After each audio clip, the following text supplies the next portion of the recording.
Psaume 18, au chef des chantres du serviteur de l'Éternel, de David, qui adressa à l'Éternel les paroles de ce cantique lorsque l'Éternel l'eut délivré de la main de tous ses ennemis et de la main de Saül. Il dit : Je t'aime, ô Éternel, ma force, Éternel, mon rocher, ma forteresse, mon libérateur, mon Dieu, mon rocher où je trouve un abri, mon bouclier, la force qui me sauve, ma haute retraite. Je m'écrie : Loué soit l'Éternel, et je suis délivré de mes ennemis. Les liens de la mort m'avaient environné, et les torrents de la destruction m'avaient épouvanté. Les liens du sépulcre m'avaient entouré, les filets de la mort m'avaient surpris. Dans ma détresse, j'ai invoqué l'Éternel, j'ai crié à mon Dieu. De son palais, il a entendu ma voix, et mon cri est parvenu devant lui, à ses oreilles. La terre fut ébranlée et trembla. Les fondements des montagnes frémirent, et ils furent ébranlés parce qu'il était irrité. Il s'élevait de la fumée dans ses narines, et un feu dévorant sortait de sa bouche. Il en jaillissait des charbons embrasés. Il abaissa les cieux, et il descendit. Il y avait une épaisse nuée sous ses pieds. Il était monté sur un chérubin, et il volait, il planait sur les ailes du vent. Il faisait des ténèbres sa retraite, sa tente autour de lui. Il était enveloppé des eaux obscures et de sombres nuages. De la splendeur qui le précédait, s'échappaient les nuées, lançant de la grêle et des charbons de feu.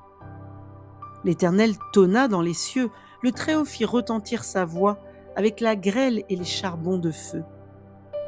Il lança ses flèches et dispersa mes ennemis. Il multiplia les coups de la foudre et les mit en déroute. Le lit des eaux apparut, les fondements du monde furent découverts par ta menace, ô Éternel, par le bruit du souffle de tes narines. Il étendit sa main d'en haut, il me saisit, il me retira des grandes eaux. Il me délivra de mon adversaire puissant, de mes ennemis qui étaient plus forts que moi. Il m'avait surpris au jour de ma détresse, mais l'Éternel fut mon appui. Il m'a mis au large, il m'a sauvé parce qu'il m'aime. L'Éternel m'a traité selon ma droiture, il m'a rendu selon la pureté de mes mains. Car j'ai observé les voies de l'Éternel, et je n'ai point été coupable envers mon Dieu. Toutes ses ordonnances ont été devant moi, et je ne me suis point écarté de ses lois. J'ai été sans reproche envers lui, et je me suis tenu en garde contre mon iniquité. Aussi, l'Éternel m'a rendu selon ma droiture, selon la pureté de mes mains, devant ses yeux. Avec celui qui est bon, tu te montres bon. Avec l'homme droit, tu agis selon la droiture. Avec celui qui est pur, tu te montres pur. Et avec le pervers, tu agis selon sa perversité. Tu sauves le peuple qui s'humilie et tu abaisses les regards hautains. Oui, tu fais briller ma lumière, l'Éternel mon Dieu éclaire mes ténèbres. Avec toi, je me précipite sur une troupe en armes, avec mon Dieu je franchis une muraille. Les voies de Dieu sont parfaites, la parole de l'Éternel est éprouvée, il est un bouclier pour ceux qui se confient en lui. Car qui est Dieu si ce n'est l'Éternel, et qui est un rocher si ce n'est notre Dieu ? C'est Dieu qui me ceint de force et qui me conduit dans la voie droite. Il rend mes pieds semblables à ceux des biches et il me place sur mes lieux élevés. Il exerce mes mains au combat et mes bras tendent l'arc d'airain. Tu me donnes le bouclier de ton salut, ta droite me soutient et je deviens grand par ta bonté. Tu élargis le chemin sous mes pas et mes pieds ne chancellent point. Je poursuis mes ennemis, je les atteins et je ne reviens pas avant de les avoir anéantis. Je les brise et ils ne peuvent se relever, ils tombent sous mes pieds. Tu me ceins de force pour le combat, tu fais plier sous moi mes adversaires. Tu fais tourner le dos à mes ennemis devant moi et j'extermine ceux qui me haïssent. Ils crient et personne pour les sauver. Ils crient à l'Éternel et il ne leur répond pas. Je les broie comme la poussière qu'emporte le vent, je les foule comme la boue des rues. Tu me délivres des dissensions du peuple, tu me mets à la tête des nations. Un peuple que je ne connaissais pas m'est asservi. Ils m'obéissent au premier ordre. Les fils de l'étranger me flattent. Les fils de l'étranger sont en défaillance. Ils tremblent hors de leur forteresse. Vive l'Éternel et béni soit mon rocher. Que le Dieu de mon salut soit exalté. Le Dieu qui est mon vengeur, qui m'assujettit les peuples, qui me délivre de mes ennemis. Tu m'élèves au-dessus de mes adversaires. Tu me sauves de l'homme violent. C'est pourquoi je te louerai parmi les nations, ô Éternel, et je chanterai à la gloire de ton nom. Il accorde de grandes délivrances à son roi, et il fait miséricorde à son oint, à David et à sa postérité pour toujours. Psaume 48, Cantique, psaume des fils de Coré. L'Éternel est grand, et il est l'objet de toutes les louanges. Dans la ville de notre Dieu, sur sa montagne sainte. Belle est la colline, joie de toute la terre, la montagne de Sion. Le côté septentrional, c'est la ville du grand roi. Dieu, dans ses palais, est connu pour une haute retraite. Car voici, les rois s'étaient concertés, ils n'ont fait que passer ensemble. Ils ont regardé, tout stupéfaits, ils ont eu peur et ont pris la fuite. Là, un tremblement les a saisis comme la douleur d'une femme qui accouche. Ils ont été chassés comme par le vent d'Orient qui brise les navires de Tarsis. Ce que nous avions entendu dire, nous l'avons vu dans la ville de l'Éternel des armées, dans la ville de notre Dieu. Dieu la fera subsister à toujours. Ô Dieu, nous pensons à ta bonté au milieu de ton temple. Comme ton nom, ô Dieu, ta louange retentit jusqu'aux extrémités de la terre, ta droite est pleine de justice. La montagne de Sion se réjouit, les filles de Juda sont dans l'allégresse à cause de tes jugements. Parcourez Sion, parcourez-en l'enceinte, comptez ses tours, observez son rempart, examinez ses palais pour le raconter à la génération future. Voilà le Dieu qui est notre Dieu, éternellement et à jamais. Il sera notre guide jusqu'à la mort. Psaume 78, Cantique d'Asaph. Mon peuple, écoute mes instructions. Prêtez l'oreille aux paroles de ma bouche. J'ouvre la bouche par des sentences. Je publie la sagesse des temps anciens. Ce que nous avons entendu, ce que nous savons, ce que nos pères nous ont raconté, nous ne le cacherons point à leurs enfants. Nous dirons à la génération future les louanges de l'Éternel et sa puissance et les prodiges qu'il a opérés. Il a établi un témoignage en Jacob, il a mis une loi en Israël, et il a ordonné à nos pères de l'enseigner à leurs enfants pour qu'elle fût connue de la génération future, des enfants qui naîtraient, et que devenus grands, ils en parlassent à leurs enfants, afin qu'ils missent en Dieu leur confiance, qu'ils n'oubliassent pas les œuvres de Dieu et qu'ils observassent ses commandements, afin qu'ils ne fussent pas comme leurs pères, une race indocile et rebelle, une race dont le cœur n'était pas ferme et dont l'esprit n'était pas fidèle à Dieu. Les fils d'Éphraïm, armés et tirant de l'arc, tournèrent le dos le jour du combat. Ils ne gardèrent point l'alliance de Dieu et ils refusèrent de marcher selon sa loi. Ils mirent en oubli ses œuvres, ses merveilles qu'il leur avait fait voir. Devant leur père, il avait fait des prodiges au pays d'Égypte dans les campagnes de Tsoan.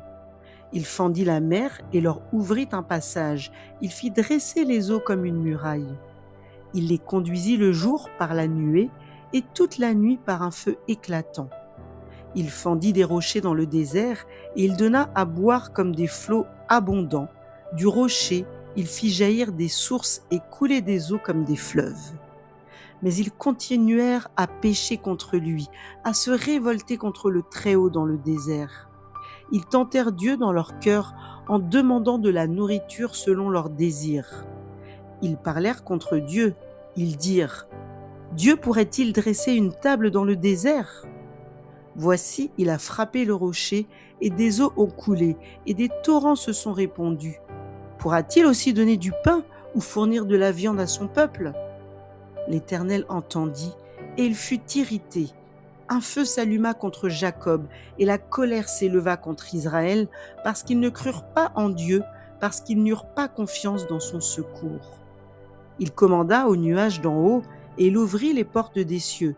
Il fit pleuvoir sur eux la manne pour nourriture. Il leur donna le blé du ciel. Ils mangèrent tous les pains des grands. Il leur envoya de la nourriture à satiété. Il fit souffler dans les cieux le vent d'Orient et il amena par sa puissance le vent du Midi. Il fit pleuvoir sur eux la viande comme de la poussière et comme le sable des mers les oiseaux ailés. Il les fit tomber au milieu de leur camp, tout autour de leur demeure. Ils mangèrent et se rassasièrent abondamment. Dieu leur donna ce qu'ils avaient désiré. Ils n'avaient pas satisfait leur désir, ils avaient encore leur nourriture dans la bouche lorsque la colère de Dieu s'éleva contre eux. Il frappa de mort les plus vigoureux, il abattit les jeunes hommes d'Israël. Malgré tout cela, ils continuèrent à pécher et ne crurent point à ses prodiges. Il consuma leurs jours par la vanité et leurs années par une faim soudaine. Quand il les frappait de mort, ils le cherchaient, ils revenaient et se tournaient vers Dieu. Ils se souvenaient que Dieu était leur rocher, que le Dieu très haut était leur libérateur. Mais ils le trompaient de la bouche, ils lui mentaient de la langue. Leur cœur n'était pas ferme envers lui et ils n'étaient pas fidèles à son alliance. Toutefois, dans sa miséricorde, il pardonne l'iniquité et ne détruit pas. Il retient souvent sa colère et ne se livre pas à toute sa fureur. Il se souvint qu'il n'était que chair, un souffle qui s'en va et ne revient pas. Que de fois ils se révoltèrent contre lui dans le désert, que de fois ils l'irritèrent dans la solitude. Ils ne cessèrent de tenter Dieu et de provoquer le Saint d'Israël. Ils ne se souvinrent pas de sa puissance, du jour où il les délivra de l'ennemi, des miracles qu'il a accomplis en Égypte et des prodiges dans les campagnes de Tsoan. Il changea leurs fleuves en sang et ils ne purent pas en boire les eaux. Il envoya contre eux des mouches venimeuses qui les dévorèrent et des grenouilles qui les détruisirent. Il livra leur récolte aux sauterelles, le produit de leur travail aux sauterelles. Il fit périr leurs vignes par la grêle et leurs sycomores par la gelée. Il abandonna leur bétail à la grêle et leurs troupeaux au feu du ciel. Il lança contre eux son ardente colère, la fureur, la rage et la détresse, une troupe de messagers de malheur. Il donna libre cours à sa colère, il ne sauva pas leur âme de la mort, il livra leur vie à la mortalité. Il frappa tous les premiers-nés en Égypte, les prémices de la force sous les tentes de Cam. Il fit partir son peuple comme des brebis. Il les conduisit comme un troupeau dans le désert. Il les dirigea sûrement pour qu'ils fussent sans crainte, et la mer couvrit leurs ennemis. Il les amena vers sa frontière sainte, vers cette montagne que sa droite a acquise. Il chassa devant eux les nations, leur distribua le pays en héritage, et fit habiter dans leurs tentes les tribus d'Israël. Mais ils tentèrent le Dieu très haut et se révoltèrent contre lui, et ils n'observèrent point ses ordonnances. Ils s'éloignèrent et furent infidèles comme leur père, ils tournèrent comme un arc trompeur. Ils l'irritèrent par leurs hauts lieux et ils excitèrent sa jalousie par leurs idoles. Dieu entendit et il fut irrité, il repoussa fortement Israël. Il abandonna la demeure de Silo, la tente où il habitait parmi les hommes. Il livra sa gloire à la captivité et sa majesté entre les mains de l'ennemi. Il mit son peuple à la merci du glaive et il s'indigna contre son héritage. Le feu dévora ses jeunes hommes et ses vierges ne furent pas célébrées. Ses sacrificateurs tombèrent par l'épée et ses veuves ne pleurèrent pas. Le Seigneur s'éveilla comme celui qui a dormi, comme un héros qui a subjugué le vin. Il frappa ses adversaires en fuite, il les couvrit d'un opprobre éternel. Cependant, il rejeta la tente de Joseph et il ne choisit point la tribu d'Éphraïm. Il préféra la tribu de Juda, la montagne de Sion qu'il aimait. Et il bâtit son sanctuaire comme les lieux élevés, comme la terre qu'il a fondée pour toujours. Il choisit David son serviteur et il le tira des bergeries. Il le prit derrière les brebis qui allaitent, pour lui faire paître Jacob son peuple et Israël son héritage. Et David les dirigea avec un cœur intègre et les conduisit avec des mains intelligentes. Psaume 108, Cantique, Psaume de David. Mon cœur est affermi, ô Dieu. Je chanterai, je ferai retentir mes instruments, c'est ma gloire. Réveillez-vous mon luth et ma harpe. Je réveillerai l'aurore. Je te louerai parmi les peuples éternels, je te chanterai parmi les nations. Car ta bonté s'élève au-dessus des cieux et ta fidélité jusqu'aux nues. Élève-toi sur les cieux, ô Dieu, et que ta gloire soit sur toute la terre, afin que tes bien-aimés soient délivrés, sauve par ta droite, et exauce-nous. Dieu a dit dans sa sainteté, « Je triompherai, je partagerai Sichem, je mesurerai la vallée de Sukkot. À moi Galad, à moi Manassé. Éphraïm est le rempart de ma tête, et Juda mon sceptre. Moab est le bassin où je me lave. Je jette mon soulier sur Édom. Je pousse des cris de joie sur le pays des Philistins. Qui me mènera dans la ville forte? Qui me conduit à Édom? N'est-ce pas toi, ô Dieu, qui nous a repoussés et qui ne sortait plus, ô Dieu, avec nos armées? Donne-nous du secours contre la détresse. Le secours de l'homme n'est que vanité. Avec Dieu, nous ferons des exploits. Il écrasera nos ennemis. Psaume 138 de David. Je te célèbre de tout mon cœur, je chante tes louanges en la présence de Dieu. Je me prosterne dans ton saint temple et je célèbre ton nom à cause de ta bonté et de ta fidélité, car ta renommée s'est accrue par l'accomplissement de tes promesses. Le jour où je t'ai invoqué, tu m'as exaucé, tu m'as rassuré, tu as fortifié mon âme. Tous les rois de la terre te loueront, ô Éternel, en entendant les paroles de ta bouche. Ils célébreront les voies de l'Éternel, car la gloire de l'Éternel est grande. L'Éternel est élevé, il voit les humbles et il reconnaît de loin les orgueilleux. Quand je marche au milieu de la détresse, tu me rends la vie, tu étends ta main sur la colère de mes ennemis et ta droite me sauve. L'Éternel agira en ma faveur. Éternel, ta bonté dure toujours, n'abandonne pas les œuvres de tes mains. Proverbe 18. Celui qui se tient à l'écart cherche ce qui lui plaît, il s'irrite contre tout ce qui est sage. Ce n'est pas à l'intelligence que l'insensé prend plaisir, c'est à la manifestation de ses pensées. Quand vient le méchant, vient aussi le mépris, et avec la honte vient l'opprobre. Les paroles de la bouche d'un homme sont des eaux profondes, la source de la sagesse est un torrent qui jaillit. Il n'est pas bon d'avoir égard à la personne du méchant pour faire tort au juste dans le jugement. Les lèvres de l'insensé se mêlent aux querelles et sa bouche provoque les coups. La bouche de l'insensé cause sa ruine et ses lèvres sont un piège pour son âme. Les paroles du rapporteur sont comme des friandises, elles descendent jusqu'au fond des entrailles. Celui qui se relâche dans son travail est le frère de celui qui détruit. Le nom de l'Éternel est une tour forte, le juste s'y réfugie et se trouve en sûreté. La fortune est pour le riche une ville forte, dans son imagination, c'est une haute muraille. Avant la ruine, le cœur de l'homme s'élève, mais l'humilité précède la gloire. Celui qui répond avant d'avoir écouté fait un acte de folie et s'attire la confusion. L'esprit de l'homme le soutient dans la maladie, mais l'esprit abattu, qui le relèvera?